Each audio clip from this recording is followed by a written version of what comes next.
வழக்கம் போல் பள்ளிக்கு புறப்பட்டு சென்ற +1 மாணவன் பள்ளிக்கு வரவில்லை என கூறி பெற்றோரை தொடர்பு கொண்ட ஆசிரியர். மகனை பல இடங்களில் தேடி அலைந்த பெற்றோருக்கு காத்திருந்த அதிர்ச்சி.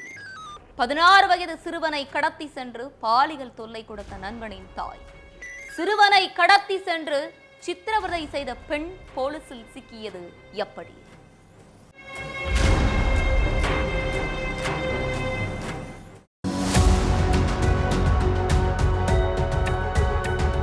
பதினோராவது படிக்கிற 16 வயசு சிறுவன் வழக்கம் போல ஸ்கூலுக்கு கிளம்பி போயிருக்கான். வீட்டில் இருந்த அம்மாவும் அப்பாவும் ஆஃபீஸ்க்கு கிளம்பி போயிட்டாங்க. 11 மணி இருக்கும். சிறுவனோட அப்பாவுக்கு ஸ்கூல்ல இருந்து கால் வந்திருக்கு. உங்க பையன் ஏன் இன்னும் ஸ்கூலுக்கு வரல, என்னாச்சு, உடம்பு ஏதாவது சரியில்லையா அப்படின்னு கேட்டிருக்காங்க டீச்சர். என்னது, ஸ்கூலுக்கு வரலையா? என்ன டீச்சர் சொல்றீங்க? என் பையன் காலையில 8 மணிக்கே ஸ்கூலுக்கு கிளம்பி போயிட்டான்னு சொல்லியிருக்காங்க அப்பா. இல்ல சார், அவன் ஸ்கூலுக்கு வரல, அதான் உங்களுக்கு கால் பண்ணியிருக்கோன்னு சொல்லியிருக்காங்க. வேலையில இருந்து அறக்க பறக்க வீட்டுக்கு கிளம்பி வந்த பெற்றோர் சிறுவனை பல இடங்களை தேடி அலைஞ்சிருக்காங்க. ஆனா சிறுவன் எங்கேயும் கிடைக்கல. ஒருவேளை பக்கத்து வீட்டு பையன் கூட சேர்ந்து எங்கேயாவது போயிருக்கானான்னு பாக்குறதுக்கு அவங்க வீட்டுக்கு போயிருக்காங்க. அங்கேயும் யாரும் இல்ல, வீடும் பூட்டு போட்டிருக்கு. இரவு 9 மணி ஆயிடுச்சு. மகனை தேடி அலைஞ்சு நொந்து போன பெற்றோர் போலீஸ் ஸ்டேஷன்ல புகார் கொடுத்திருக்காங்க. அடுத்து வழக்கு பதிவு செஞ்ச போலீஸ் சிறுவனை தேடுற பணியில இறங்கியிருக்காங்க. ஆனா சிறுவன் எங்க போனா அப்படிங்கிறதுக்கான எந்த க்ளூவும் கிடைக்கல. அடுத்து ஸ்கூல் சரௌண்டிங்ல உள்ள சிசிடிவி கேமராக்களை ஒண்ணு விடாம அலசி ஆராய்ஞ்சிருக்காங்க.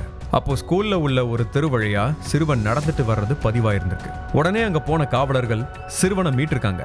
முகம் வாடி போய் சோர்வா நடந்து வந்த மகன் கிட்ட, எங்க போன, ஸ்கூலுக்கு கிளம்பி போறேன்னு சொல்லிட்டு இந்த வயசுலயே ஊர் சுத்திட்டு இருக்கான்னு திட்டிருக்காங்க பெற்றோர். அப்போ அந்த பையன் பக்கத்து வீட்டு ஆன்டி தன்னை எர்ணாகுளத்துக்கு கூட்டிட்டு போனதாகவும் அங்க ஒரு வீட்டுக்குள்ள வச்சு தான் கிட்ட தப்பா நடந்துகிட்டதாகவும் சொல்லியிருக்கான். நான் சத்தம் போட்டு என்னை விடாம டார்ச்சர் செஞ்சதாகவும் கண்ணீர் வடிச்சுக்கிட்டே சொல்லியிருக்கான். நடந்த விஷயத்த வெளியே சொன்னா உன் குடும்பத்தையே ஒன்னும் இல்லாம ஆக்கிருவன்னு மிரட்டி அனுப்புனதாகவும் சிறுவன் பயந்து நடுங்கிக்கிட்டே சொல்லியிருக்கான். அதை கேட்டதும் அதிர்ச்சியான சிறுவனோட பெற்றோர் தன்னோட சொந்தக்காரங்களுக்கு தகவல் சொல்லிட்டு அந்த லேடியோட வீட்டுக்கு போயிருக்காங்க.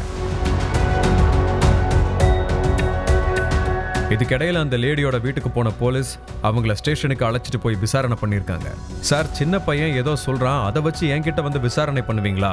எனக்கும் ஒரு பையன் இருக்கான். அப்படி இருக்கும்போது என் மகன் வயசுல உள்ள ஒரு பையன் கிட்ட நானே எப்படி சார் தப்பா நடப்பேன்னு டயலாக் விட்டுருக்காங்க.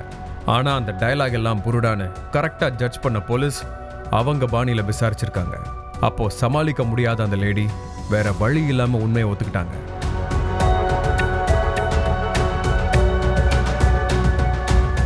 கேரள மாநிலம் பாலக்காட்டில் இருக்கிற 35 வயசு பெண்ணோட மகனும் பக்கத்து வீட்டில் உள்ள 16 வயசு சிறுவனும் ஒரே ஸ்கூல்ல படிச்சுட்டு இருக்காங்க. சிறுவர்கள் 2 பேரும் ஒன்னாதான் ஸ்கூலுக்கு போயிட்டு வந்திருக்காங்க. ஸ்கூல் லீவு விட்டா அந்த பெண்ணோட வீட்டுக்கு அவங்களோட மகன் கூட விளையாட போயிருக்கிறான் சிறுவன். அப்படி விளையாட வர்ற நேரங்கள்லயே தன்னோட வக்கரத்தை காட்டியிருக்காங்க அந்த லேடி. அதே மாதிரி தான் சம்பவத்தன்னைக்கு ஸ்கூலுக்கு போன சிறுவனை கட்டாயப்படுத்தி எர்ணாகுளத்துக்கு அழைச்சிட்டு போய் பாலியல் தொல்லை கொடுத்திருக்காங்க அந்த பெண். மகனை மாதிரி பார்க்க வேண்டிய சிறுவன் கிட்ட மனசாட்சி இல்லாம நடந்துகிட்ட லேடிக்கு கையில விலங்கு போட்டிருக்காங்க போலீஸ்.